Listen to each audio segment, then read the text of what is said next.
Heavy metal got powered up to full strength in its teen years. We're putting on our leather gloves, spraying our hair, and bringing you the top 5 metal songs of the 80s. Stay with us. Get ready for the 3324 podcast, where lifelong friends Dean Legiro and Eric Kuber share their love of all things music and movies. Dean has directed short films and is a music trivia buff. And Eric, trained in audio engineering, brings his extensive knowledge of music and film to the conversation as they discuss, debate, and celebrate their favorite albums, films, and much more. Welcome, friends, to the 3324 podcast. Home of top fives, home of three truths and a lie, home of music and movie podcasting goodness, Eric. I mean, we're covering all the bases here. That's right. Yep. Another top 5. Here we are. I think this one was selected by one of our very special guests. Yeah. Well, he actually started with a very broad topic. He was swinging. Yes. He was swinging for the fences. So let's introduce him because we haven't had him on in a while, and it's always good when we have him back. He's a busy man, but Mr. Andrew Cremines, hello, is back with us. Welcome, I got sir. Got my metal battle vest on. I'm ready, man. I see. I don't see any buttons or pins on it or patches. It is under construction, but it will be glorious. Are you going to tie it to the back of your car and drag it down an asphalt road to, give it that tear it up? Probably, yeah. Andrew, you can find Andrew at Andrew Cremines Art. He does a lot of great artwork, not only for himself and for Disney and Marvel and Metallica and Ghost, and he does a lot of great things, and I'm sure there's more on the horizon. So the only way you're going to find out is if you hit the link in the show notes for Andrew Cremines Art. You can follow him on Instagram and see what he's up to. There's always something exciting, and we're looking forward to anything he's got coming out, which he can't talk about, but eventually he will talk about it. One day he will be free to speak on it. I will be on the 3224 podcast very soon. The 3224. 30, Jesus Christ. I was like, is there a new kid in town? We have to 30, go. Yeah. 24, right. hike. Yeah. 32, Jerry, we're going to have to go get some bats. Jesus, I'm sorry. Somebody, if they have a 32-24 trying to bite off us, come on. But you know what? That means we made it. Andy, that means we made it. If someone else is copying our title. Yeah. And one less. 32. Without going over, right? Like Jerry said, Price is Right. Sorry. Every time I try to say the name of it, I get my tongue tied. And Andy's the original guest, so he really has no excuse for that. I have no excuse. There really is no. Sorry. We hold him to a higher standard. I'm hoping this gets edited. Kind of like Hebrew national hot dogs. Answered to a higher standard. Answering to a lower standard is a rubber guest, Jerry Sullivan. Yeah. My standards are pretty low, so as are mine. Welcome back, I'm good Jerry. with that. This way, there's no you'll never let anybody down when you're standards are low. You only overshoot. That's it. Everything's a bonus. Under promise and over deliver. That's what we do here Mm-hmm. at the 3324 podcast. And of course, Eric and I are in our seats every week. We're going to bring you a top 5. If you're new, we're going to, for our music top 5s, we also curate all of our picks into a Spotify playlist. We'll put a link for that in the show notes as well. Mm-hmm. And then we invite you to add to that playlist. That's the fun part about doing these is we're going to give you our top 5 metal songs of the 80s, but we want to hear yours and we want to add it to this dynamic playlist. And then you can share that and let us know what fits. And this way we've got some great music that we can all listen to. Now this, as Eric said, this started with Andy really swinging for the fences and saying, why don't we do top 5 metal albums of the 80s? Mm. And I immediately started sweating, palpitating, feeling overwhelmed. I was like, this subject is too expansive. It's like Hoth. There's no end on the horizon to it. This was way worse. This was way worse. Look at, this is way worse. I have 5 pages of songs. Yeah. Holy shit. That looks like Jerry, that looks like the map from National Treasure. This was pitiful. Like near impossible because it was just like a rabbit hole. I was I mean, it was fun, but this is what albums probably would have been a lot easier. Than Really? Yeah. Trying to break down. You know what? I'm thinking about it, and it might have been. Well, here's the thing. Here's the thing. Good. My 5 songs. I basically I tried to spread it out because I could have just had 5. Yes. From one band. So I tried to just kind of make it up as to what my 5 tops are because this was just okay. And Andy had the same dilemma. He was afraid that he would be Metallica heavy. Mm-hmm. But also what he brought up, which goes for this episode and for if we did the albums, is that heavy metal is one term, much like rock and roll, and then there's so many subgenres. But I think metal may have more. Andy, I mean, I think. Tell me if I'm wrong. I think metal may have more subgenres than almost any other type of music. Well, we're lucky because in the 80s it was very nascent. Is that the right word? Very, very young. So there it wasn't split into 5 million categories at that point. But so we're good in that regard. But like the problem is like I'm proud to be a metalhead, but like absolutely hands down, it's one of the most bitchy gatekeepiest fandoms out there because it's always that like that's not real metal. Yes. Real metal. The phrase drives me nuts because it's split into 400 different categories and subgenres now. So you have kids out there saying that Metallica in the 80s wasn't even metal or Ozzy wasn't real metal. So it's just so annoying and subjective. And you don't see a lot of people arguing about what real polka is or like, don't even get me started on people going to be saying that about my picks for sure. No, there's no doubt. Real metal. Eric, let me preface this. As far as I know, Genesis never made any metal songs. No, there's no Genesis. but to that point, yes. But to that point, there is a subgenre of prog metal. So yes, I do have a couple of choices there. So. Yeah. Cool. I'll just. And by the way, we did not introduce our other guests. This is. I did. Jerry. I introduced Jerry. We did. You did. Okay. Sorry. Yeah. Remember, I have where my head is at tonight. I said, speaking of lowered standards. Okay, that's right. Okay. I'm sorry. I was scrolling up my list here. It wasn't even a backhanded compliment. It was more of an insult. I'm sorry, Jerry. My bad. But Jerry took it in stride. I'll tell you, my 5 came fast and furious. I did not have to struggle with this. They came to me. I put them into Spotify and listened to them, and I'm like, I think I got it. I think I cracked the metal code. Nice. But what I had to do is I couldn't put them in like order from 5 to 1. Because some of these songs, I have to get them out quickly before someone else takes it. Mm-hmm.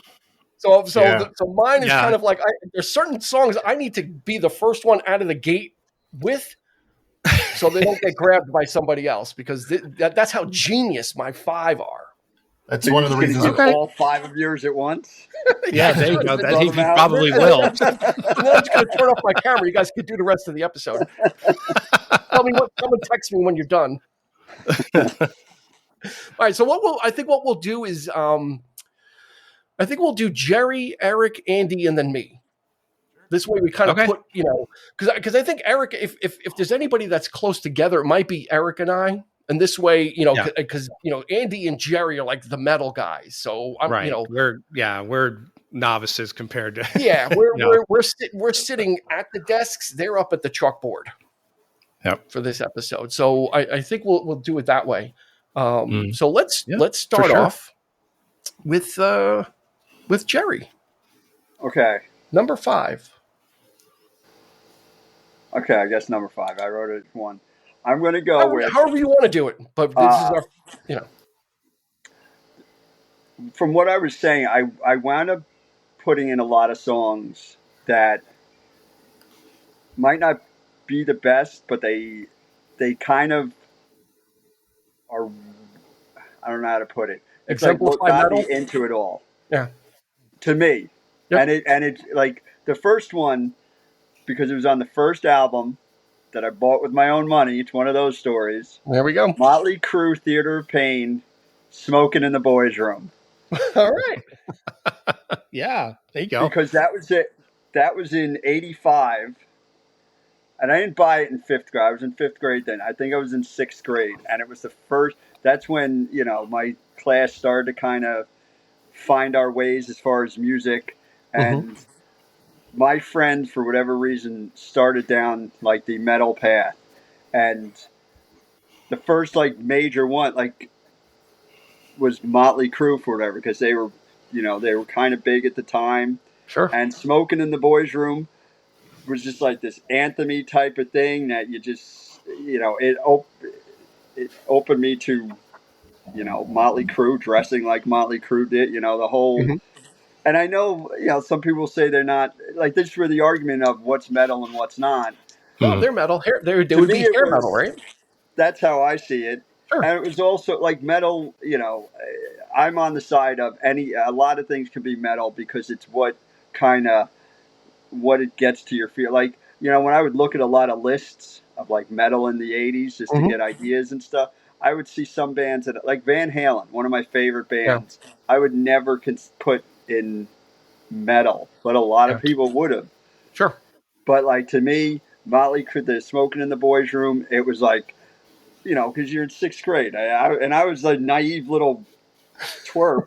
So this was like, they're smoking in the boys' room, and it kind of just opened the door to me having that little cassette, because that's buying it on cassette, and I just, freaking loved just playing it, even all the way down to Home Sweet Home, all that stuff, and that I had to pick one of them. And I went with Smoking in the Boys' Room just because that's what's opened the door to me. Good, I've good. seen And that- that's one of that's a cover actually originally done by Brownsville Station in the 70s. So Yeah. I've seen that video 400 million times. It's back when we had cool stories and videos and stuff, and it had Michael, the actor Michael Berryman from The Hills Have Eyes, the famous with the bald guy. He played the principal, and he had a big paddle and stuff. It was it was good stuff. Yeah, great song, awesome video. Yeah, he was Andy. Michael Berryman was kind of like the Mark Metcalf of the Twisted Sister video, right? Like Mark Metcalf and Twisted Sister was always like the principal or the authority figure, But Michael Berryman, they totally played it for laughs. What are you gonna do with your life? Yeah, I think we're going to be bringing up MTV a lot, though. Oh, of course. In this discussion, you have to. All right, so Jerry's got "Smoking in the Boys' Room" by Motley Crue. Hair metal, absolutely fits. You made Great it. pick. You made it through. This right, Eric, teeing up number 5. What do you got? All right, this was an album I had very early on as a kid, and this is definitely one of those head scratchers where they are considered heavy metal, but probably lightweight heavy metal, I would say. But it's Fire of Unknown Origin, Blue Oyster Cult. Oh, yeah, the original The Cult. Yeah, Burning for You. I always loved that song, which is the hit off the record. But I picked there's a song called Vengeance on the album, and this album, interestingly enough, been revisiting it. It's just like every song is almost a different genre in itself. Like Vengeance is probably the heaviest song on the record, and it's about, I think it's pretty much the longest as well. So it has that sort of proggy, those changes in the song, and then it speeds up towards the end, and it and there's those furious guitars and things like that. So, but they also have stuff like like new wave and they're totally embracing the sound of the 80s at that point too. So but yeah, I mean this I always knew these were one of the first albums to come to mind when you say heavy metal. Yeah, it was around the time, and that's what I thought heavy metal was. It was Black Sabbath and Blue Oyster Cult and Iron Maiden and these sort of very dramatic type bands and Ozzy and that kind of stuff. So this was on the scene at the time. Veteran of the Psychic Wars, right? That's in the movie Heavy Metal. Heavy Metal. Yeah, the animated feature. Yeah, absolutely. Yeah, they're absolutely heavy metal. So absolutely. Yeah. So Vengeance is the song you're going with. Vengeance, yes. From Fire of Unknown Origin. Okay. Yeah. Yep. I thought about Burning for You a little bit. I'm like, you know what? I really dig that song. I really love that from them. But then some other things just kind of to put that on the list, though, that would definitely be somebody would definitely say that's not heavy metal, because it's a hard rock. It's a hard rock song, but it's certainly not what some people perceive. I think it's the loudness factor. I don't know. Let me ask you guys. I mean, what makes heavy metal to you guys? Like, what would be the defining factor? Is it the volume? Is it the decibels? Is it the furious playing? What is it about metal that the best sort of metal that grabs you? Is it just the imagery, or just all of those things? For me, the way it started, because I got into it in the 80s when, I sound like an old man, like where heavy metal didn't sell out, or however you like you had to search for it. Like you had to, like for me, I had to find Headbangers Ball, or my friends we'd have magazines, and it was. It was, I guess you'd say that. I mean, the music. I love the sound. I love the feel. I love the energy of it. Like I said, like Van Halen has a rock energy to me, whereas, like my favorite Iron Maiden just has a a lot of it is just. I think what it kind of brings up with you, and for me, it was also you had to find it. Like it wasn't easy. And I wasn't as accessible at the time, I guess, right? Or not like you weren't going to get it in commercials. Yeah, like I get what you're saying. You weren't it was still a fringe. It was still a fringe. It was genre of music, and it was like the people that were drawn to it were, I guess you'd say, fringe. Like it wasn't. Yeah. You didn't hear it on the radio. You didn't like the people, and it. I don't think this drew it to me, but like you could feel like those bands scared my parents. A little subversive. They saw it. They saw the because it's also a lot different. Like a lot of the imagery that they projected back then. Mm-hmm. Yeah, it was like a lot of seemed different than what it is now. Yeah. Now I took my son to Metallica and Iron Maiden and stuff, and it's. We loved it. It was amazing, but we're laughing because it's all people my age now bringing their kids. And when they were when all these bands were on their up, it was just young. Well, not just young, but the far majority was the people that are now going back because it's been part of their life all this time. Right. Is what drives it now. Yeah. So back then it was kind of like, I guess to be trite, it was kind of like the way of rebelling. It was loud. It wasn't what you heard on the radio. And it just, you could just be crazy with it, and it just, So Andy, is it attitude then? Is attitude a part of like how you're going to define metal? I would define metal as anything of or relating to Satan, and I don't mean like. There's a lot. I was going to bring that up. I don't mean Satan worship. I mean like what we consider sinful, like sex, drugs, rock and roll, dark imagery, subversive album covers, evil zombie. It's got to have a little bit of something that's going to scare your parents, a little bit that's going to like get you kicked out of church. At its most subversive, right? I mean, okay.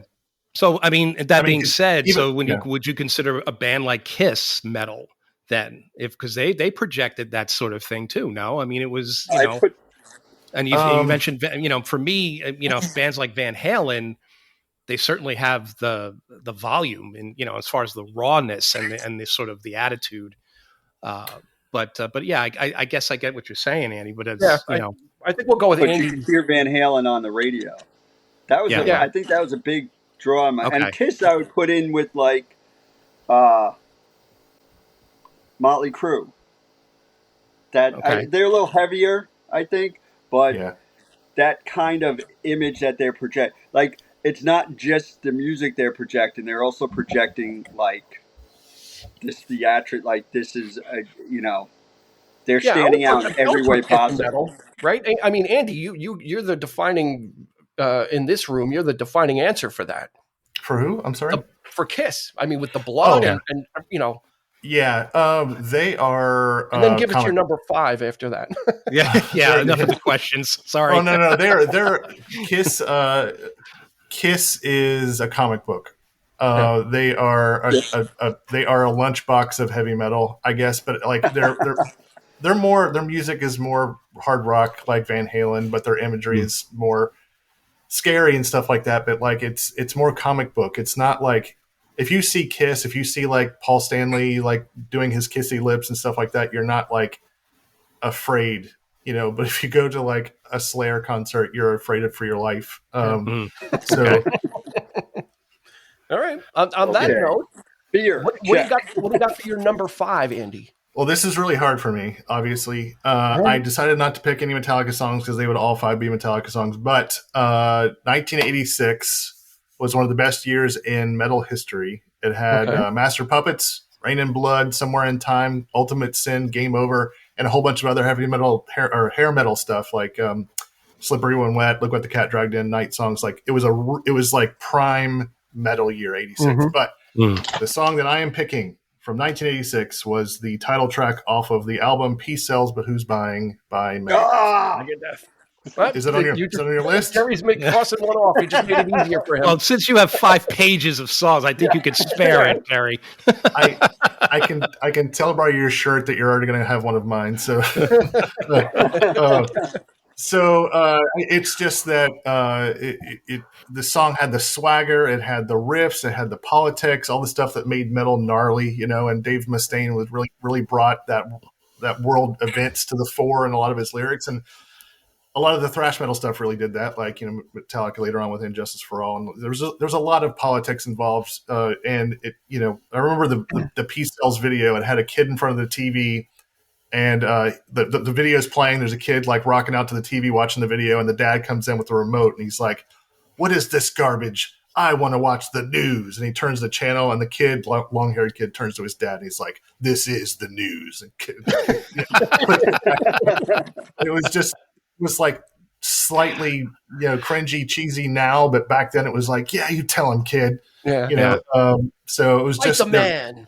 Yeah. So Peace Sells But Who's Buying, you know, it's just I tried to pick in my list, I tried to pick accessible songs. I'm not picking a lot of songs that are because I could go super deep and stuff like that, but nobody's going to have a fun time listening to that playlist. So I think that and he's Metallica adjacent. Yeah, so that kind of you kind of fulfilled your Metallica if you feeling guilty about it. But I told you can throw Metallica in there. Okay, gotcha. Feel free to chuck one in if you want. So all right. So far we got Motley Crue, Blue Oyster Cult, and Megadeth, and mine. I'm glad I'm claiming this one. I made it through the first round. 1984. This song has like a different opening from the rest of the song, and it makes it sound like something else, and the person singing it isn't really known for this type of singing, so it's almost like crooning. And then the song does a total left turn, and it's The Last in Line by Dio. Oh, nice. Okay. Yeah. I fucking love that song. It's just like with this just gentle like guitar, and Dio is actually like singing. Right? He's just kind of like crooning. And then all of a sudden, then the Dio comes out like, you know, dum, dum, dun, dun, you know, like it becomes all majestic. And you get this little 5'4" guy with the fingers, and he's posing, and you know, like he like there's only one Dio, you know. And it's got the whole, and I think it fits Andy's thing because it's got the whole Satan thing. They're going down into, you know, figuratively down to hell, the last in line. And it's just one, and we're talking about the music video. I watched the music video today. There's Dio's estate could have a lawsuit against Star Trek because they totally stole the Borg design. There's a couple of guys in the Dio video. They look exactly like the Borg. They got all like the gray, and they have like all this kind of electronics coming out of their head. I'm like, that's the fucking Borg right there. Like, you know, 3 or 4 years before. Absolutely. Nice. So Dio, The Last in Line from 1984. He croons and then he drops the hammer, and he's got that he's got that voice that, is metal. And he's, Oh, he's a staple. Another yeah, staple. he's a small staple. Yeah. He's a little Half staple. a staple. Yeah. He's a stapleette. Yeah. All right, number 4, we're going to go back to Jerry. We've all made it through our first round, so that's good. Although Jerry did get skunked out of 1 so far. So That's okay. But that makes it easier for you. It makes it easier. It's I mean, it's a great song. So I'm going to, since Andy won't do Metallica, I'm going to drop my Metallica. Pretty much basically just picking a random one because I could go for any of them. So I'm going from the beginning, Four Horsemen off of Kill 'Em All. Just because, and that kind of goes to, the idea of like the imagery of Satan, but it's like the apocalypse, like all this stuff. It's just, and it's like, it's something that if someone, at least back then, I think if they heard you listening to it, they'd be like, what is wrong with you? Why are you like worshiping this? Why are you welcoming it or whatever? But it's just, it's a fun song. Like one of the live versions off of, I think it was it Live Shit and Purge or whatever. They do a great version of that where they get the crowd screaming with it. And also what I liked about that wasn't, I think I remember this right, and Andy, you can, well, first of all, the Kill 'Em All album cover is like, it's like a hammer with blood all over, which I thought is hilarious because my son bought it for me as an LP because they got me a record player, and it's just funny to have that sitting in my house, with cats and dogs running around. But also, wasn't the original title of that album "Metal Up Your Ass"? Yeah, or something like that. The record company made him change it. The attitude that you that's what heavy metal, like that's you just, fuck you if you don't like it type of attitude. So I'm going, random pick of Four Horsemen, Metallica. Four Horsemen, there you go. We got him on the list, Andy. You can still. You can do it too, but I had to. We could not have it on there. No, I'm glad. I was hoping somebody would. Do you approve, Andy? Do you approve of the choice of the song? Fun fact: Dave Mustaine wrote that song, and when they kicked him out of the band, they changed the lyrics. And then he recorded his version on the first Megadeth record. It was called "The Mechanics" with an X. Huh. So when he was with Metallica, he was the one who wrote, and it's funny because but it's a Metallica staple, but nobody thinks about Mustaine writing that song. Interesting, crazy, cool. All right, Eric, number 4. Right. Yeah, this one I have to give credit to my brother. In '88, he was, I like music that guitarists that have balls and this and this, and this guy was relatively new on the scene. Yngwie Malmsteen. Yngwie. Yep. Yngwie. Is it Yngwie? Yeah. I'm sorry. I just butchered that. His Rising Force. So Odyssey is the album in '88. But I mean, this guy was incredible. So I have to admit. I mean, he was just. And of course, the track that I picked was Faster Than Speed of Light. So I mean, it's just the fury of that playing on there is just intense. And so I had to go with that. So I give my bro little props for that one. So, but he introduced me to that. I mean, he would play that album endlessly. Check this out, and I mean, I was already gaining knowledge from like listening to a lot of different guitar players and things like that at the time. And this guy was, he was pretty legit. He was shit. He was the shit, and of course, producer, and he played keyboards. He was the kind of the maestro of the whole project kind of thing. And, kind of reminded me of like the way he, like someone like a Trevor Rabin or somebody like that, who was, kind of doing it all, but he didn't sing, just Joe Turner, I think is the vocalist on this record, but so very classical influenced, right? Andy? Mm-hmm. Right. It kind of he brought in some of those elements of classical composition. The biggest Yngwie fan on the planet is Yngwie Malmsteen. Yes, that's true. He absolutely loves himself and his music. Oh, I'm sure. Yeah. The Ace Biggest fan Frehley of- complex, maybe. Yeah, yeah. Shit Yeah, doesn't I'm sure that Oh no, he's great. It's just he's Yeah. like notorious for loving himself. Wow. Okay. Yeah, that's great. Yngwie is just that you're talking about a virtuoso right there that kind of got lost in the shuffle of the 80s, but I think he had some substance abuse problems, if I'm not mistaken, and kind of I think his attitude kind of was his own undoing. I think he might have been his own worst enemy as well for that kind of stuff. So, what's the name of the track again? Faster Than the Speed of Light. Faster Than Speed of Light. Yep. Off of Also Odyssey. Rising Force. Rising Force, I think, is the band. Odyssey is the name of the album. Okay. 1988. Yep. Got it. All right. There it is.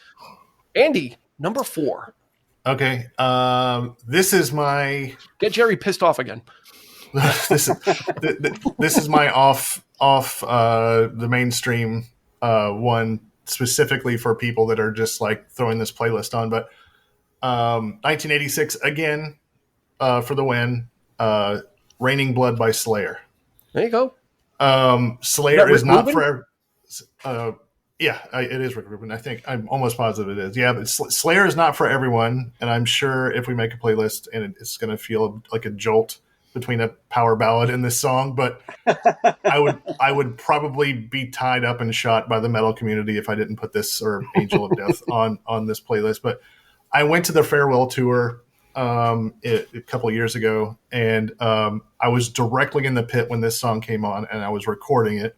I have it on video, and there's 2 times in my life that I've ever thought I really might get seriously injured right now. Like I was really kind of afraid. Like Eric and I have a mutual friend, Big Chris. He was with me, and when the song started, he like tapped me on the shoulder. He's like, "I've got to get the fuck out of here, or I'm going to die."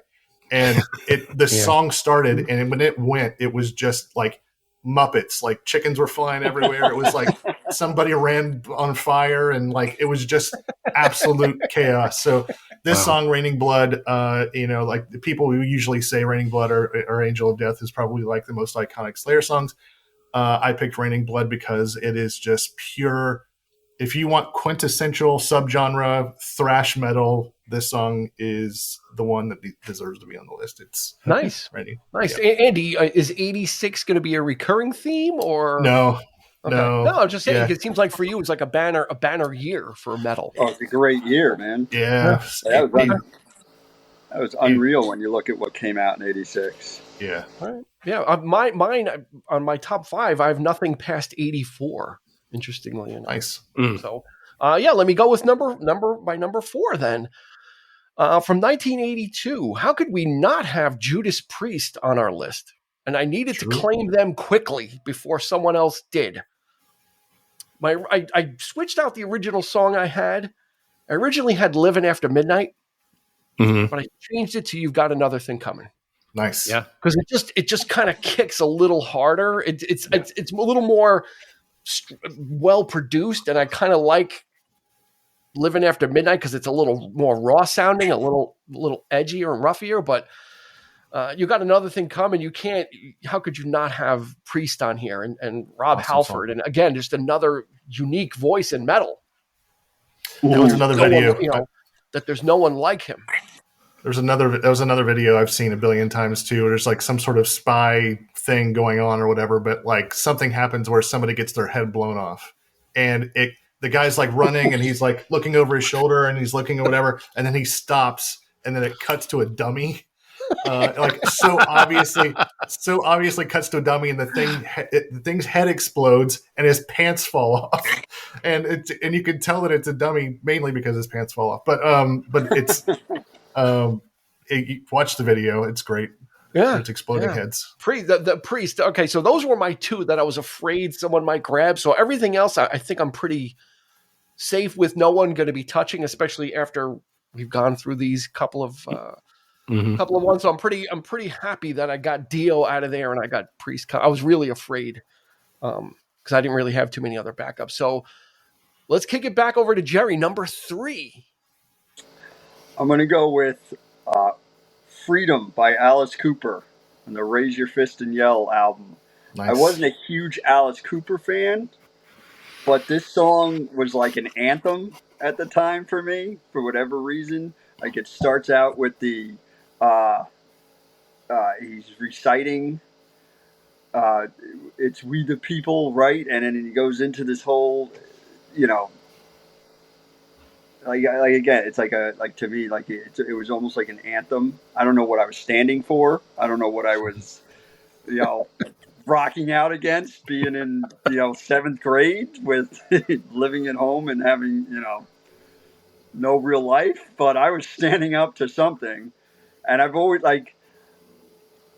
The funny thing with Alice Cooper was I think his theatrics always seemed almost too scary or weird to me with some of his stuff. I know he went through some like crazy, like some of his shows were too insane for people. I heard, when I was reading, but what always also stuck out with me was when he was in the Wayne's World movie, where you have, you obviously have this image of Alice Cooper, and he was hanging out, and he's like explaining it's not Milwaukee, it's Milwaukee, as he's going through. And I think that was one of my first times of seeing my image of a heavy metal rocker not being the heavy metal or whatever you like. Yeah.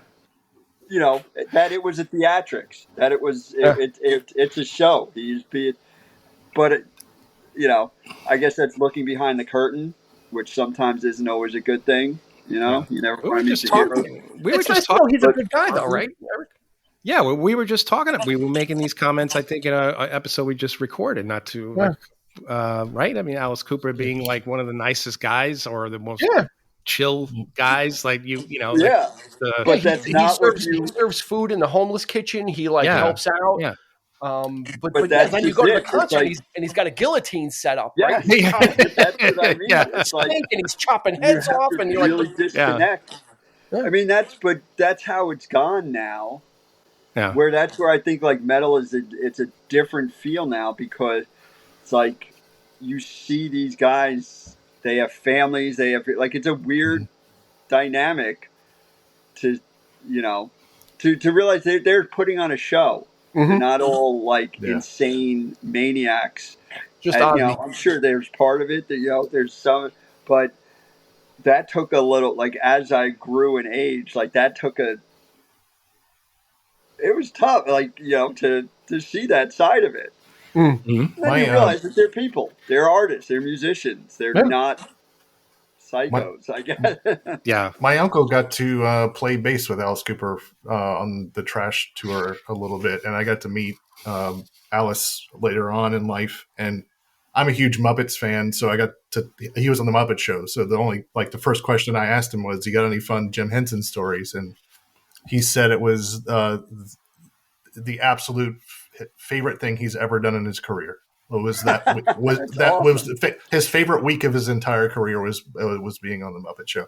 He was just super cool, and like the history this guy has with the Hollywood vampires. Like, people he used to hang out with, like just sitting at a table with Hendrix, and just like random ass people, like U.S. presidents. You'll see him with pictures. Like he's like, I want him to like have like a tell-all novel someday. So. And then he had that weird ballad in the 70s, like "What We Are Is What We Are." Like he had that weird soft rock ballad. You don't remember that in the 70s? Yeah. No. But like he met actually Elvis. Had like a yacht rock ballad that was a hit. It's called "You and I" or something. I don't know, but he met Elvis, and Elvis either like pulled a gun or handed him a gun and said, "I'm going to take the gun away." Like the first time he met him, he was like, "Hey, Elvis, I'm Alice," and he just hands him a gun, and he's holding the gun, and he's like, the first thing that went into my mind was, "You got to shoot him." Like, and then like Elvis was like, "I'm going to try to take the gun away from you," and he did like karate on him or something. I don't remember what it was. It was just the most bizarre story. Like a weird story like that. Yeah. Elvis and Alice. I almost had. What's the name of the song again? My song was "Freedom." "Freedom" by Alice Cooper. Right. Yeah. I almost picked Poison by Alice Cooper. That was one of my far down lists. That the song Poison is just such a great. That's on the What about list Feed My Frankenstein? Yeah. Or School's Out. That was another one. Well, that's the 70s. I can't, that's Yeah. It's 18 and School's Out is a different year. Eric, number 3. Number 3, very lightweight. I'm sorry. We're ready. We're ready. I apologize, but David Coverdale, sexy beast that he was. I mean, Is This Love? I mean, the video just says it all. Oh, yeah. Tawny Katane. I mean, come on, who could forget? Her I think she was like, wasn't she washing a car or something? Is that the one where she's like on the hood of the car? She's on the hood of the car. She's her body. She wasn't. She's. So I mean that imagery alone. So, but Kelly was. You're not going to put White Snake on there. She was a big fan of the guy. So yeah. But how many of these kinds of things were also on the scene too, right? The ballads, the sort of course, yeah. But absolutely, in comparison to some other bands, of course. But I think there were ballads that were a little harder. This was pretty lightweight, but it is what it is, and it is part of the scene. So it's hard or it's wrong.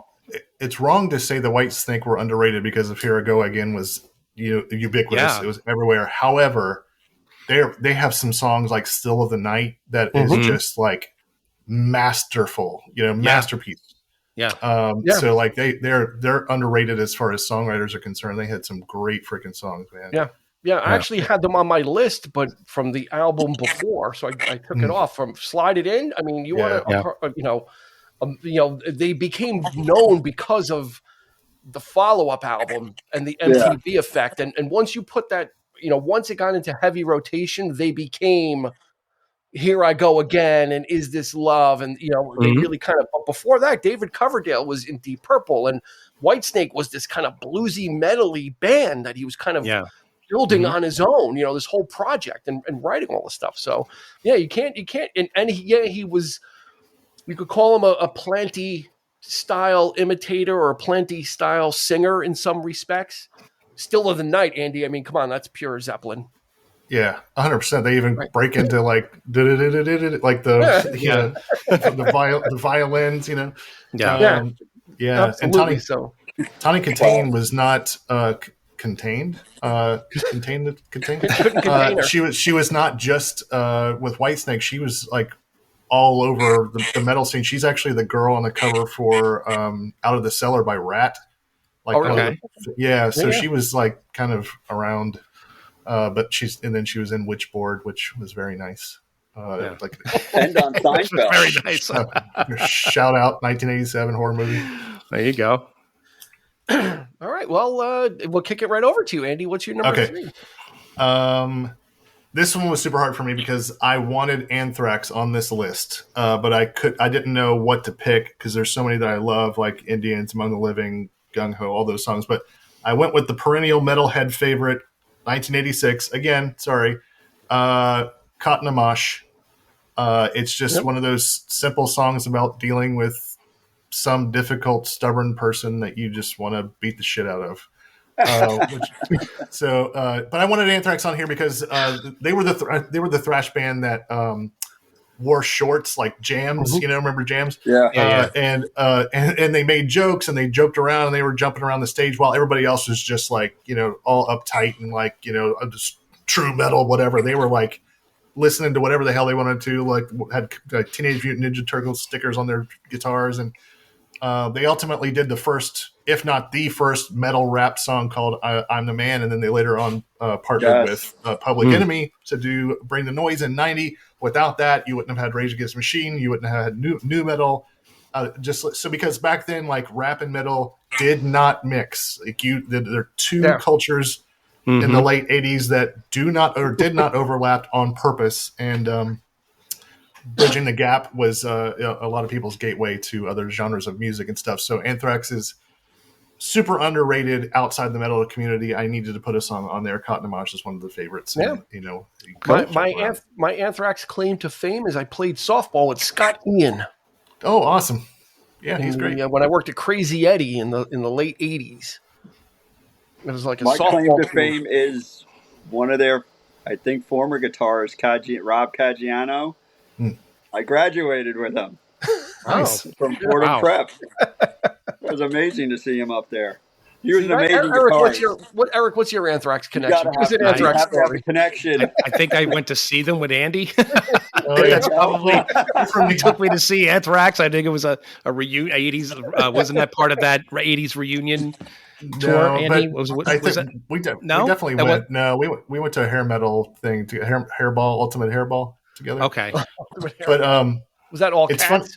It's funny you guys all have, like, because you're from New York, you have Anthrax stories, and like the only Anthrax story in Tampa was Scott Ian got arrested for stealing the bass of the New York Yankees have their like farm team down here, and like Steinbrenner himself, like I had him arrested. I don't know, some weird ass story with Scott Ian for stealing a bass from the baseball field.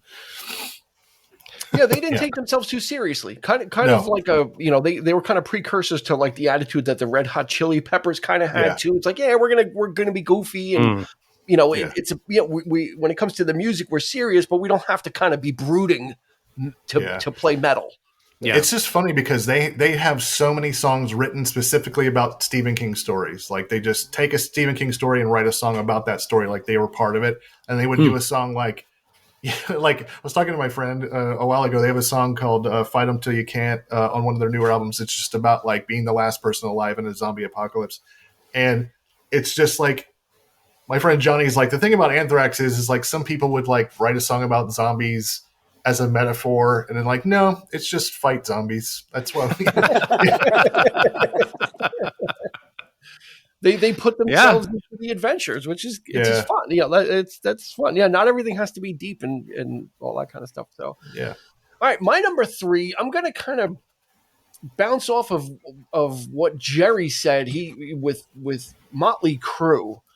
I think this band probably kicked the door open for metal as a popular form in 1983 with Quiet Riot with Bang Your Head.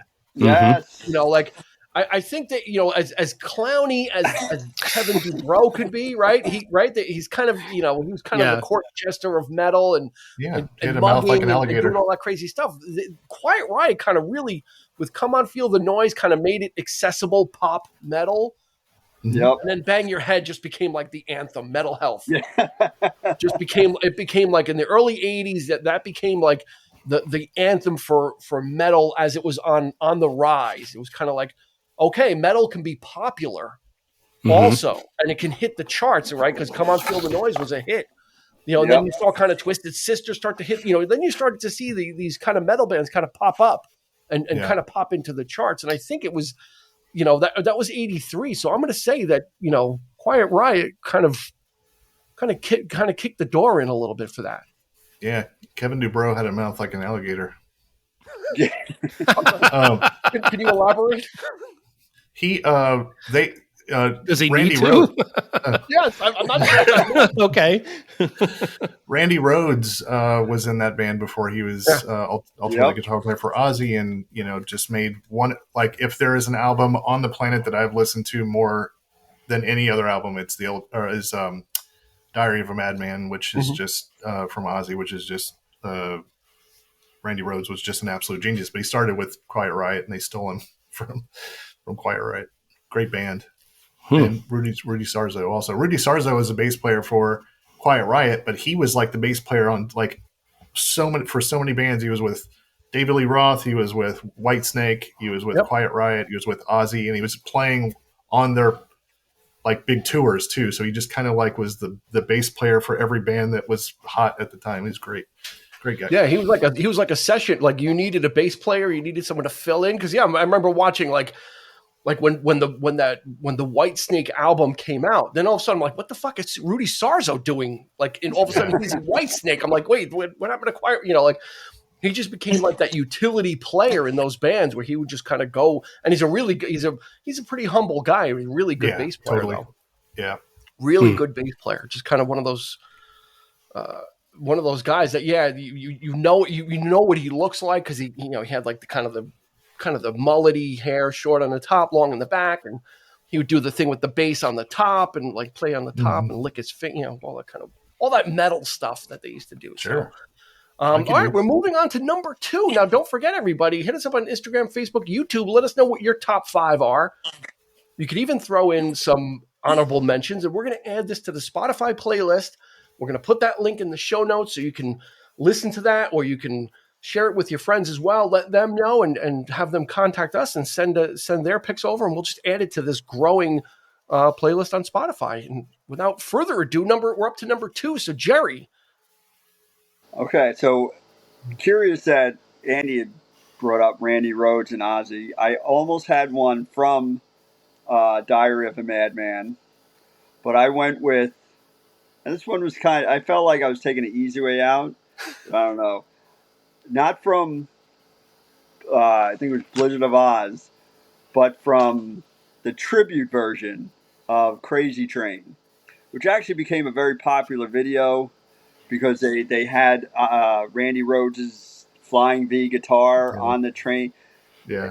The funny thing is, it's that image, and when you're watching it, you see images of Randy Rhoads and Ozzy in concert.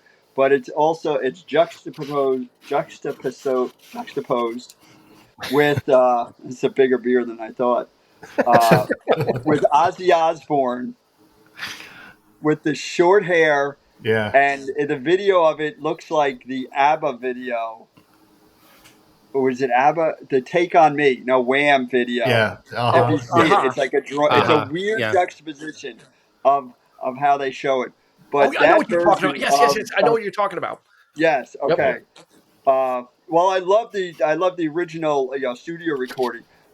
Tribute was like my first. When Theater of Pain was my first real album. Tribute was my first like introduction to Ozzy, and my friends were all into playing guitar, and Randy Rhoads was like one of their heroes. This is my first real introduction to him, and I, went down a rabbit hole of magazines and stuff back then because that's all you had.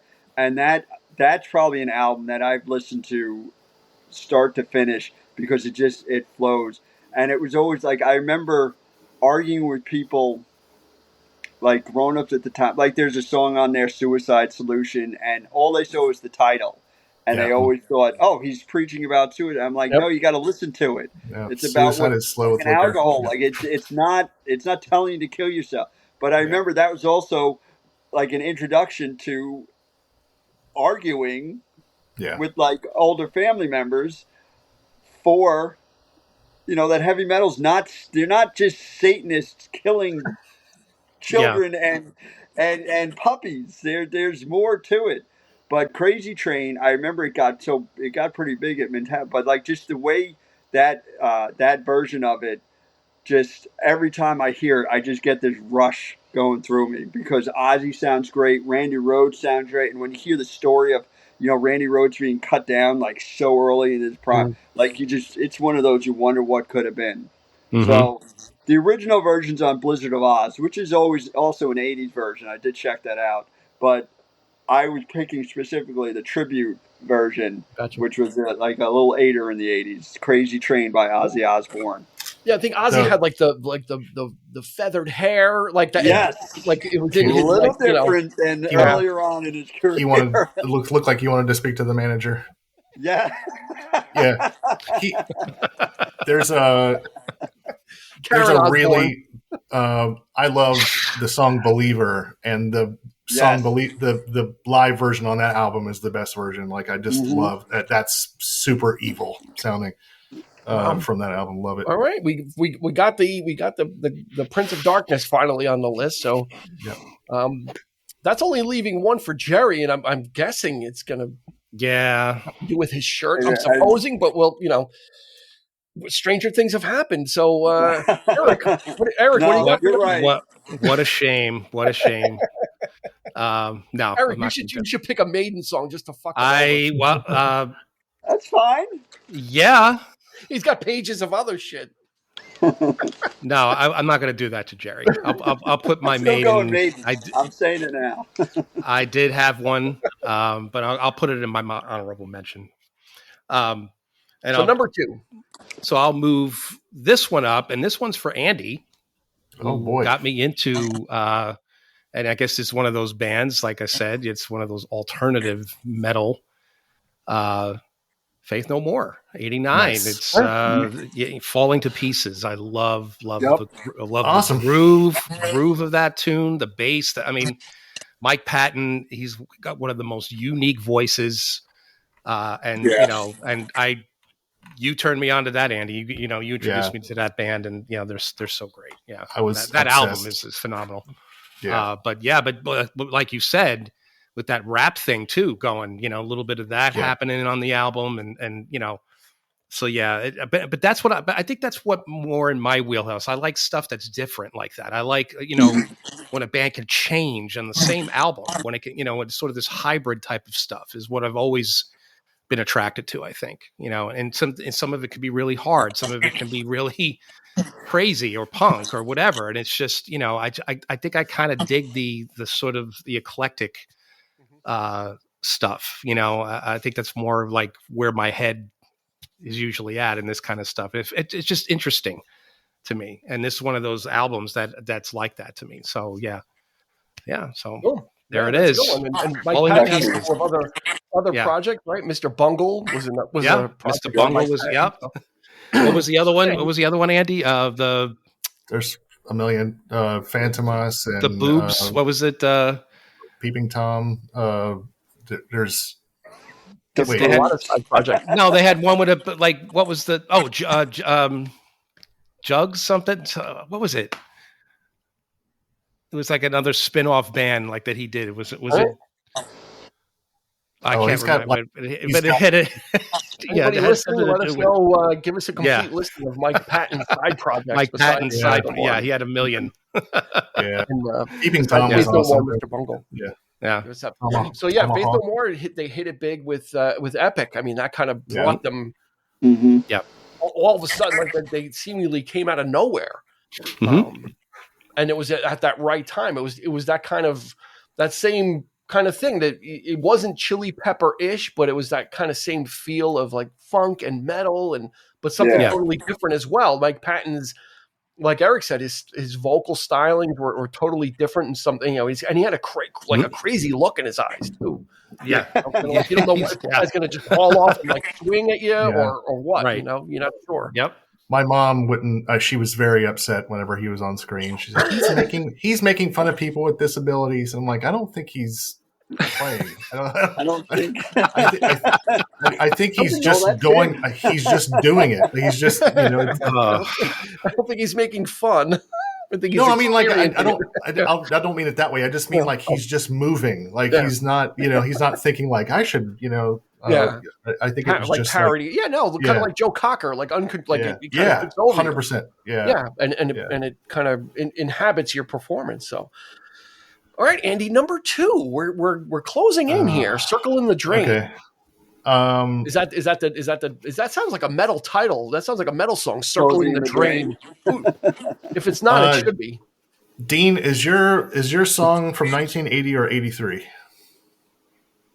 Neither. Yeah. Neither. Okay. Of my last 2, neither. Okay, I'm going to go on a limb here and hope that nobody picked this one. But it is got to be Ace of Spades from Motorhead. Ooh. Lemmy. Lemmy Kilmister. The song itself smells like cigarettes and Jack Daniels. Like you put.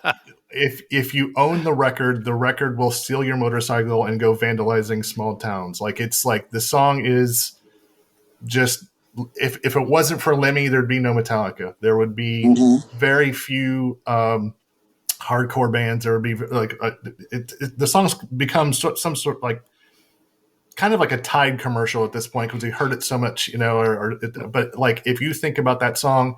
You're on a highway at night. That song comes on. You're going to start driving faster. That song's from 1980, so it just barely made it on the list. But we got to have Ace of Spades from Motorhead on there because without Lemmy, there is no Nikki Sixx. There is no Lars Ulrich. There is no, he was. I thought one of you would pick Motorhead for sure. Either you or Jerry. So down. It was on my short list. Don't worry. On the short list. Yeah, just a down and dirty. power. I don't even know if they're a power trio, Andy. They're beyond a power trio, right? Yeah. It's just crazy else. because the band he was in, it was like A Mighty Wind or something. I forgot what it was called, like something Wind or something, but it was like all folky and then he went from that to like, he's just gonna drink and smoke and break your face. That iconic Rickenbacker bass that he would play. I mean, and the way he would sing up, kind of like Noel, like Liam Gallagher. He did it before Liam of the mic up in the air and singing up into it just to get the full vocal range that he needed, or the growl that he needed. And not the most attractive man too. So he kind of embodied like, I'm afraid of this. And their logos and stuff. It's like, this, if I saw that on the back of someone's denim jacket, it's like, I'm not. I'm going to walk across the street, even if I don't have to go that way. I'm like Step Brothers. I'm like, we're not going to go down that way. Did you guys see Airheads? I think it is, with Adam Sandler and Steve Buscemi and Brendan Fraser, long time ago. Wasn't Lemmy the guy that when they're outside he yells out, "I masturbate constantly"? I don't remember. When the crowd is outside and their people are yelling stuff, a guy stands up and he yells out, "I used to masturbate constantly," and everyone like takes a breath and then they cheer for him. And I am almost positive that is him. Well, now I gotta look it up. That. I know the lines in there. I'm almost positive someone told me that was him, which always blew my mind. He's in the movie, so it's probably him if you remember. Yeah. Awesome. Yeah. It seems. Him and Ozzy. There's a collaboration of him and Ozzy doing Hellraiser, which is one of my favorite versions of that song. Wow, we have like the metal aficionados here, Eric. I feel like I know it's a great song. Like I said, I feel like I'm in nursery school. Like right? When do I get my juice box? Do I get a nap? I need a nap right now. All right, my number two. This I'll ask. And I'll defer to Andy and Jerry if they are metal. I think they are. I think we can get them in there. This band started out as one thing, very gothic, alternative kind of rock or whatever you want to call it, and then did a complete 360. Totally, within one album, changed their entire sound, and it was nothing short of electric. That's the hint. The Cult. I knew. Yeah.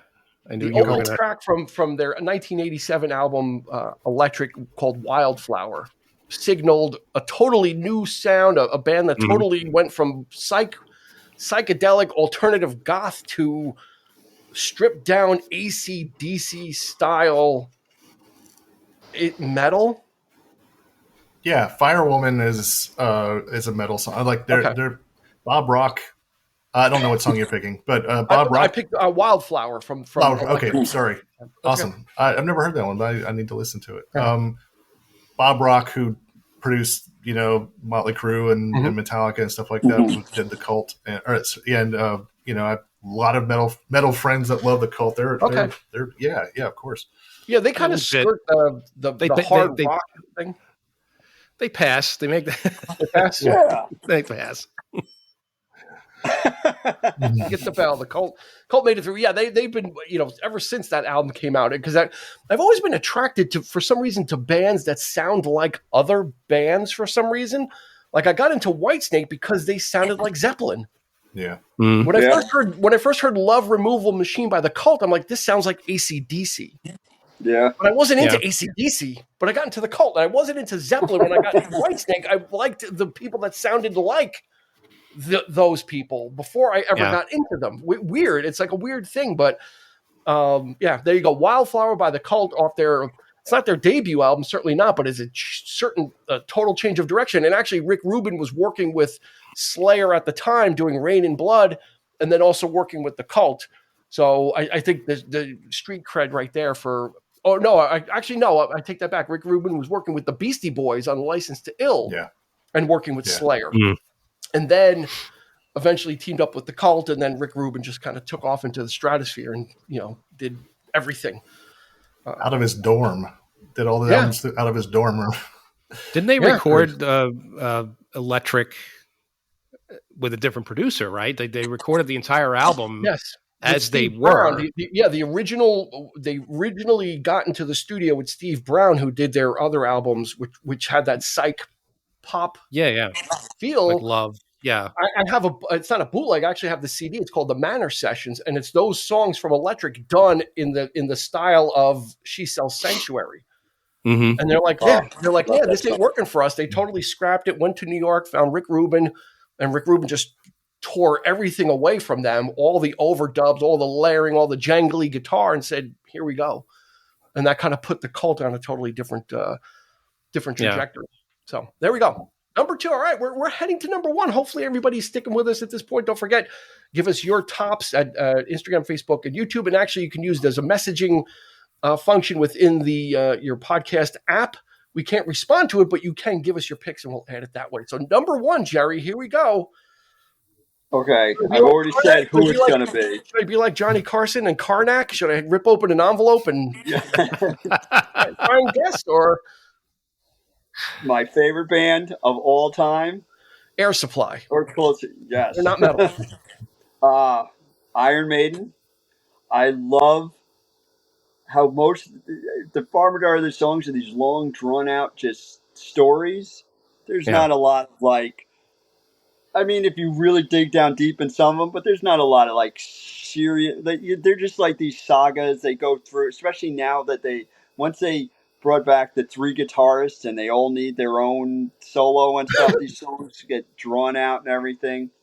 And I didn't know this, but I happened upon it today. Today is the anniversary, 1981, of Bruce Dickinson leaving Samson to replace Paul Di'Anno as the singer of Iron Maiden. Thank goodness they did. In the first 2 albums, with Number of the Beast is when Bruce Dickinson, and that's who I've always loved. I was never a huge fan of Paul Di'Anno.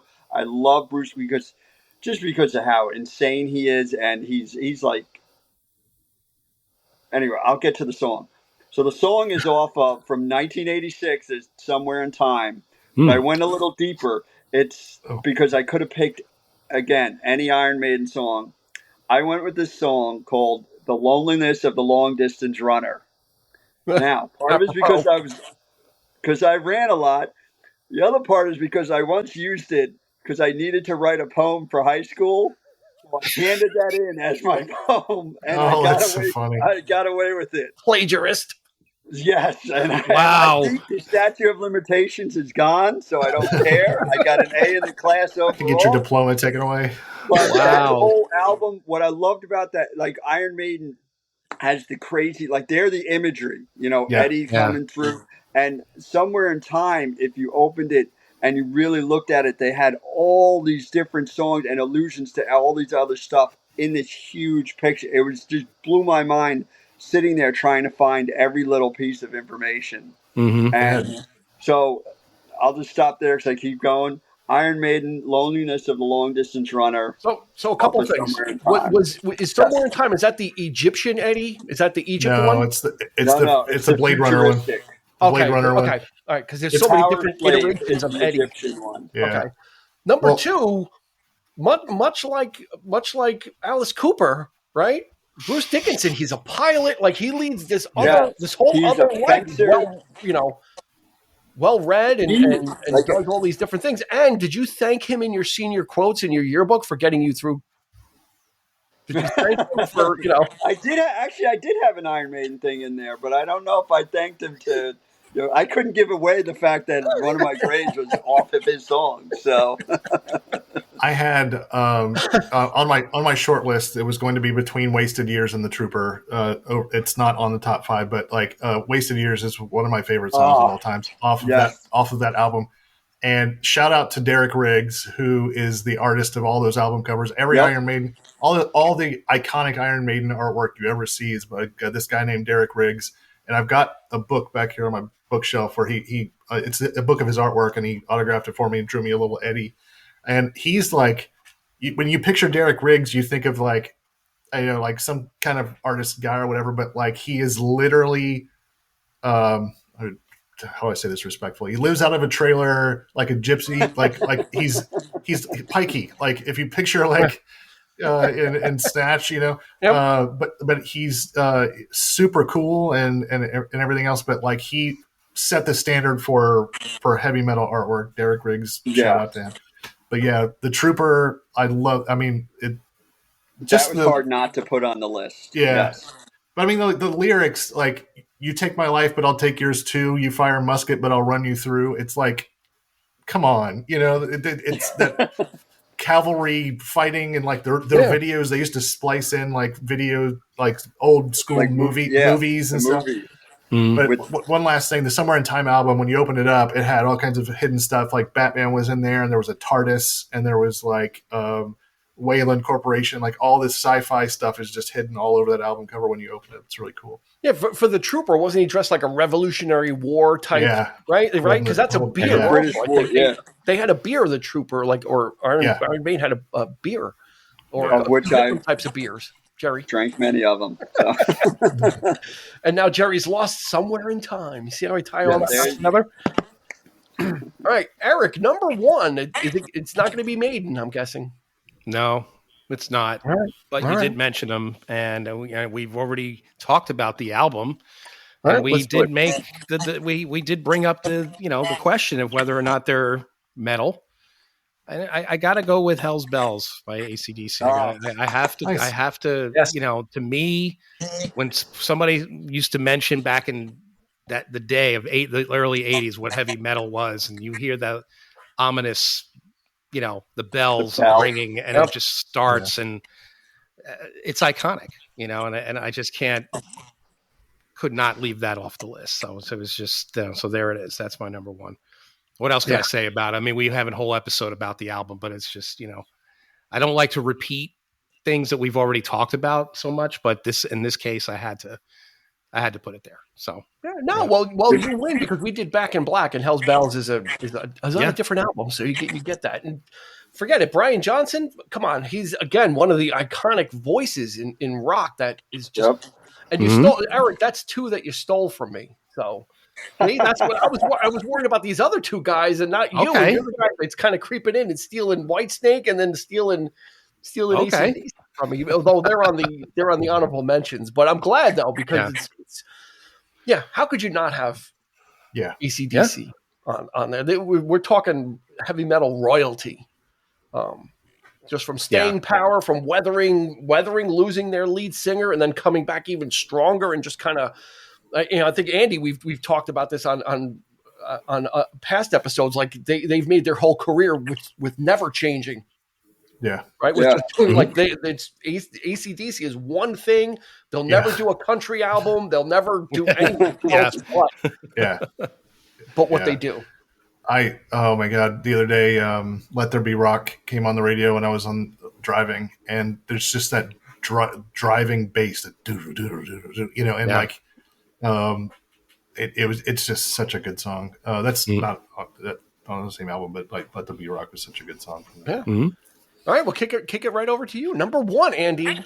Is this, are you struggling with this one, or you've got it on? No, a couple of the ones that I had are adjacent to what you guys have picked. So I'm digging into my list here, but it's not number one in a sense of it's my number one favorite. It's just it's on my list. But it will be from 1983, "Foolin'" by Def Leppard. Ooh, Def Leppard is probably that one's personal to me. I know that there's probably better Def Leppard songs. Like I love "Bringing on the Heartache." That song is so good. But there's "Foolin'" specifically,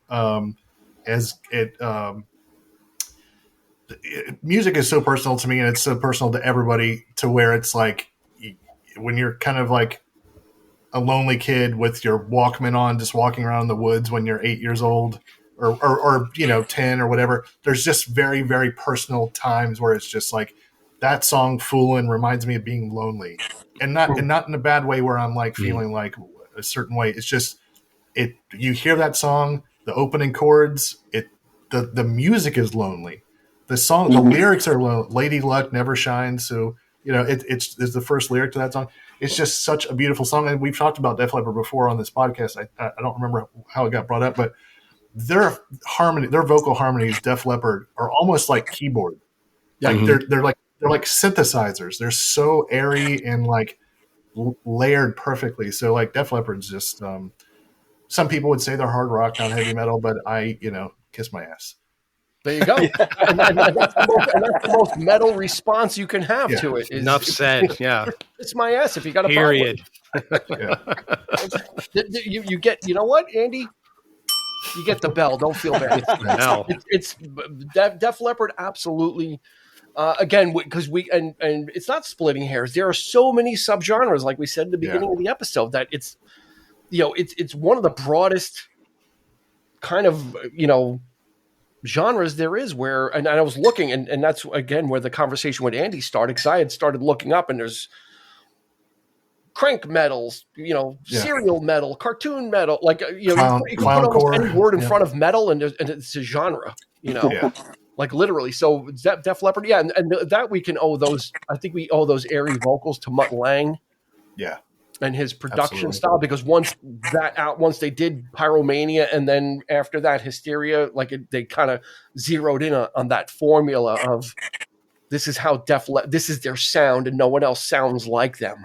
And they kind of figured it out, and it's like, this is particular to us, this type of sound. So, that's fantastic. Foolin', love it. Love it, love it, love it. All right, my number one, again, all my stuff was from, except for the Cult, everything was from actually 84 and earlier. So I'm kind of thinking like, almost like pre-hair metal, right? Like all my picks are kind of like the kind of metal in its kind of infancy in the 80s, and this band is just like, I kept coming back to this song, and that's why I put it at number one. It's the Scorpions, No One Like You. Great. Like they're really like under, like, they're kind of got lost in the sauce, a little bit. And that's why I made the joke earlier. Andy was talking, Andy sent us an email about the weather, and I kind of tipped my hand because I said, should we rock you like a hurricane? And I was kind of like, I don't know if I want to put that in, because then they might think that that's what I'll have. But, the Scorpions, like in the early 80s, they were just really, like before Rock You Like a Hurricane and all that Winds of Change type stuff. The early Scorpions, they had the double guitar attack with Matthias Jabs and Rudolf Schenker. Just a really hard, like down it, like a band that just gets down to business, and No One Like You was just one of those songs that I remember from like the early days of MTV, when there wasn't a whole lot of videos. They would play anything, and this kind of video with Rudolf Schenker with the forks on his eyes on the album cover, and so that imagery too was just kind of there, and seeing it, and No One Like You from the Scorpions from 1982 from their album Blackout. They had great songs. I loved Big City Nights. It's a great song. Rock You Like a Hurricane. Big City Nights was live, or that was a live thing, because that was on their live album, right? When they kind of broke big. The one that was on the radio was live, I think, but they do have a... Do they have a studio version? Yeah, I think there is. I'm not sure. Yeah. I'm talking out my butt. But Klaus Meine. He's actually kind of in the Dio format, like the short guy with the long hair, balding. Yeah. Maybe I have a metal. I might have a metal type. Well, like the Big City Nights video is just nothing but girls in bikinis, like they're autographing boobs and everything. Yeah, like the video is just like, they're not. He might be short and like balding, but he's not doing poorly in the women's department, I guess. Yeah, they're just showing, hey, look, we made it too. We're from Germany, but we get just as many chicks, and like it's all the hedonism. We're going from one car to a next, and there's women, and I think once every metal band made it, I think they all made a video like that of how crazy. Yeah. Motley Crue had that too. Like they're passing out, or like they're in a bus, and they're like, I think every metal band made a video of them. Like, you want to be as a metal star. What's that, Jerry? That's what you're looking for when you're a heavy metal star. That's what it's all about. You want to see how great it is. All right, that's our top five. I think we've got room for it. We'll do one honorable mention. Oh, come on. What, we'll do two quick ones. Two quick ones. We'll go through each one quickly then. Jerry, give us one of your honorable mentions. Okay, I'm going classic hair band because I also love the movie it was in, Dream Warriors by Dokken. See, I thought for sure Andy was going to pick something from that. I have a Dokken record I have a Dokken record in my wall in the other room. I wanted to make sure thrash was represented, so I kind of stayed off it. But I'm so glad somebody said it. Yep. Yeah, that's awesome. I love awesome Dokken Dream Warriors from Nightmare on Elm Street, and that's a great movie too. 5? Okay, yeah, I think it was 5. 5? Okay. No, it's 3. It was 3. 3, right? It was 3. Dream Warriors. Right. Yeah. Was 3. Well, with Patricia Arquette. Yep. Maybe tonight you'll be gone. Written by Frank Darabont. By who? Yeah. Frank Darabont. Frank Darabont, he didn't write the song. He wrote. No, he wrote the screenplay. Frank Darabont is really diverse. No, man. He's writing like Shawshank, and he's writing, Dream Warriors, the song. Yeah. Don Dokken wrote Shawshank. Yes. Yeah. And that's why you don't see him anymore. He's retired. Eric, what do you have for a quick honorable mention? This one's a reach for sure, but I always bring up Crimson in various podcasts. You don't like to bring things up again. But it's never been. I bring it up, but it's never been used. Strangely enough, the episode didn't work out, malfunction. Maybe I don't know. Maybe I'm cursing by picking it, but it's from their. My favorite lineup was the 80s lineup, and they did what they call the Colors trilogy. The first album in 81 was Discipline. And it had Bill Bruford and Robert Fripp from the old days. And then you had Adrian Belew and Tony Levin on bass.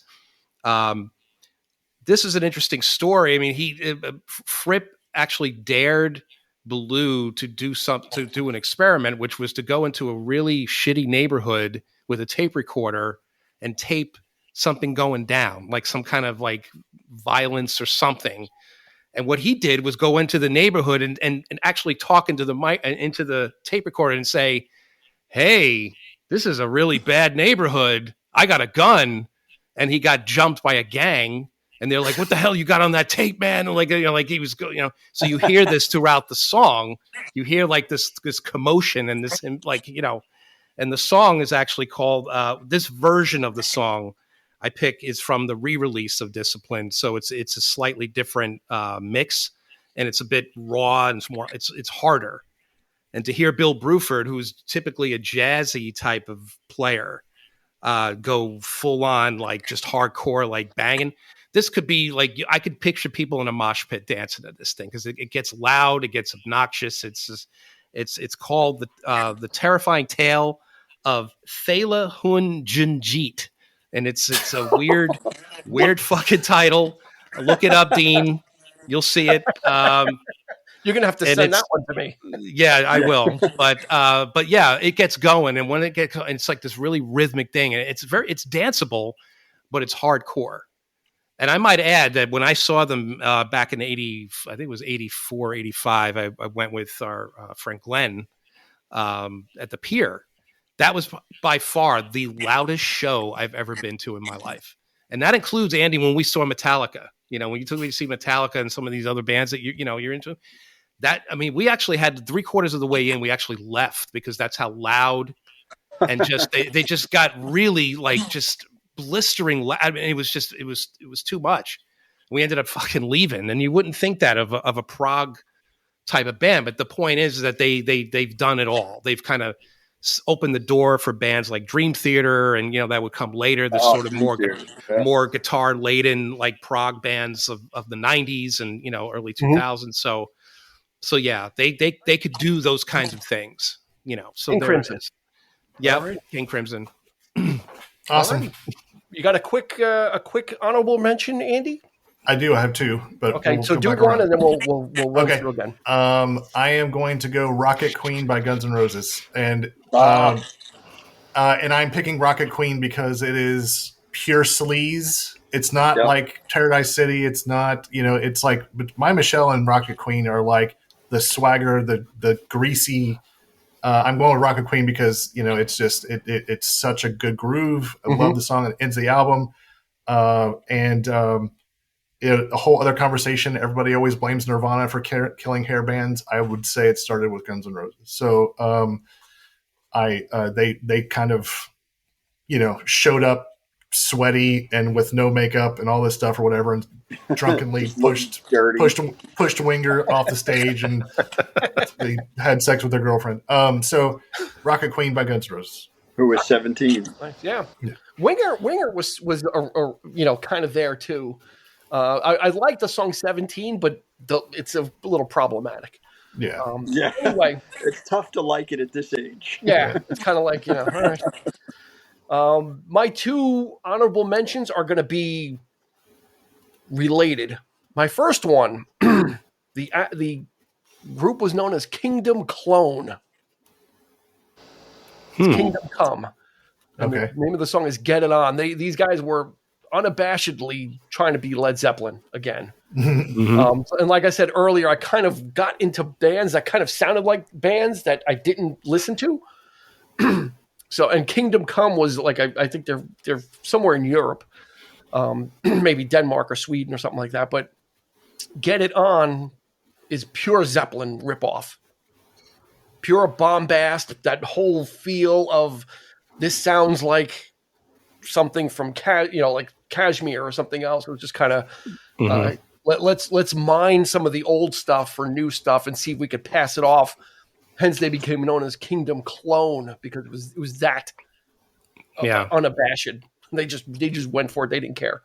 They were the odd band out on the Monsters of Rock tour in '88. It was Van Halen, Dokken, Metallica, and Kingdom Come, and Scorpions. Yeah. So everybody's like, "Who the hell's Kingdom Which Come?" one of these doesn't belong? I know. Yeah. One of these things is not like the other. All right, that was that's my first honorable mention. Jerry, give us one more. Let's roll through these. Okay.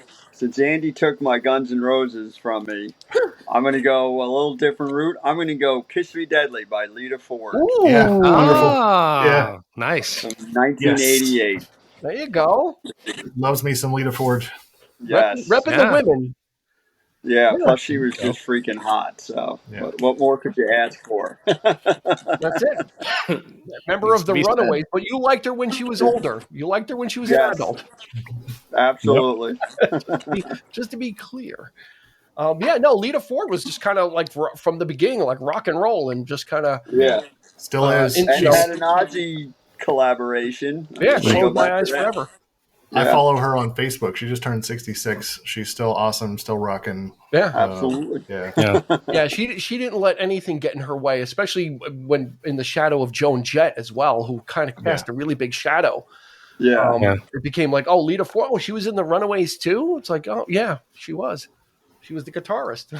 Like kind of, these other, the Joan Jett legend kind of really overshadowed everything. But Lita was just plugging away and just really playing hard rock and really going for it. So good, awesome. Eric, what do you got? All right, one more. Now, since nobody picked them, we did mention them several times. Van Halen.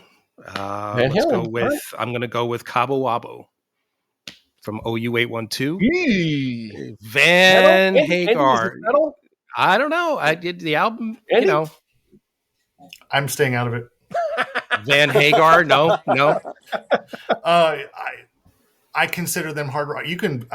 They toured with plenty of bands that would be considered metal. So like it's and I don't think very many metal bands would be like, get them out of here. It's not like they are, pioneers, so like Van Halen's amazing. So and OU812 was actually a really good album too, because it kind of, after the 5150, they kind of figured out what their secret sauce was. And I think it's a step up.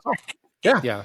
It's also the longest song on the record, which I don't know if that gives it any kind of merit or anything. It's like over 8 minutes. So there you go. Yeah. It's going to be a 5-hour playlist between this and Maiden and Megadeth and all that. Andy, one more. What do you got? I don't want to have any doubles on the playlist. Okay. So I was going to pick Metallica, Fade to Black, because that was like, it's done a lot of good for a lot of people. But Four Horsemen's awesome. So I'm going to go Round and Round by Kiss. By Rat. Sorry. Round and Round by Kiss. Jesus Christ. Excellent. That's a great Round song. and Round by Rat, Stephen Awesome. Pearcy. One of the Yes. Milton Berle's in the video. I love that. Yeah. I was watching that today. So yeah, I'll go Round and Round. Yeah, Rat that was that song actually made my guitar solos list. I really liked the guitar work in that song too, because you had the double guitars of Robin Crosby and Warren DeMartini. Yeah. So they were they were a little harder. They were definitely in the hair arena, but they were a little grungy too, right, Andy? They were a little bit dirtier than some of the other ones. Like more in like a sexually transmitted disease kind of way. Yeah. Not like dirty, like in a yeah. Like you don't want to kiss anybody who's kissed Stephen Pearcy. Yeah. So, but I mean, like I met Bobby Blotzer from the band too. He sells hot. He sells hot sauce now. Okay. Well, there you go. Blotz Hots. Something like that. Yeah.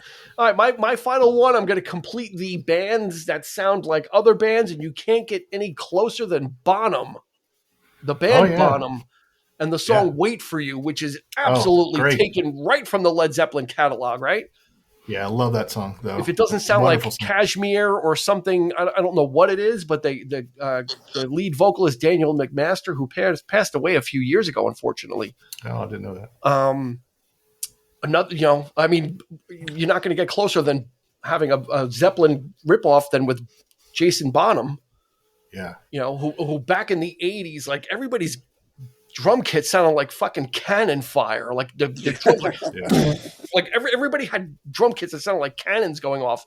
And Bonham is one of those. This song "Wait for You," it's got the Zeppelin feel to it. It's got the Zeppelin Kashmirish sound, and it's just and it was 1989, so this was like the last vestige of that before I walked away from.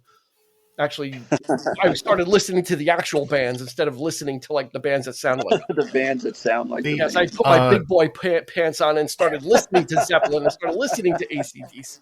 The vocals had that pre-echo thing where it had like, almost like that reverse sound to it. Like it's kind of like so it was interesting, but I think those two will be interesting nuggets to have in the playlist. So that's 28 songs, people. So if you want to add to this playlist, like I said, hit us up, Instagram, Facebook, YouTube. Give us your picks. We won't be able to judge them as harshly as we've judged each other here. So we're just going to put them in. But if you really go outside of it, we're not going to put it in. Don't try and sneak in any 60s or anything like that. But we look forward to hearing what your picks are. Jerry Sullivan, thank you so much for joining us. Thank you. Always, from Parts sir. Yep. This Parts is one of the Unknown. best. Andrew Cremines. Follow him on Andrew Cremines Art on Instagram. There will be a link in the show notes so you can catch up with what he's doing and see what mischief he's been getting up to recently. And it's been too long. Yes. But your last episode was Kiss, so we got the whole metal thing going on. I think that was your last episode. So that was and you turned me into a Kiss fan by doing that episode. So I don't know that there's other bands that I could have listened to that sounded like Kiss, so it was going to be Kiss. It wasn't like Smooch or some other band or something that kind of sounded like them. My work here is dumb. Mic drop. And of course, Eric is going to be on his comfy couch. Now I'm going to be here on my hard green IKEA chair until the next time we see each other. New episodes drop every Thursday. But go ahead and just follow us so you get a notification on your favorite podcast platform to know when those episodes come out. And if you can, give us a rating. That would be super awesome. Just swipe it over. If it's 4 stars, give us 4. If it's 5, give us 5. Sky's the limit. I think we've earned it. We deserve it. But we appreciate your support either way. So for Jerry, for Andy, for Eric, this has been Dean. We will catch you on the flip side. You've been listening to the 3324 podcast with Dean Legiro and Eric Cooper. You can find us on your favorite podcast provider, so please like, subscribe, and rate to become a part of the 3324 family. Your feedback is important, so make sure to follow us on Instagram and Facebook at 3324 podcast and on Twitter at 3324p to join the conversation.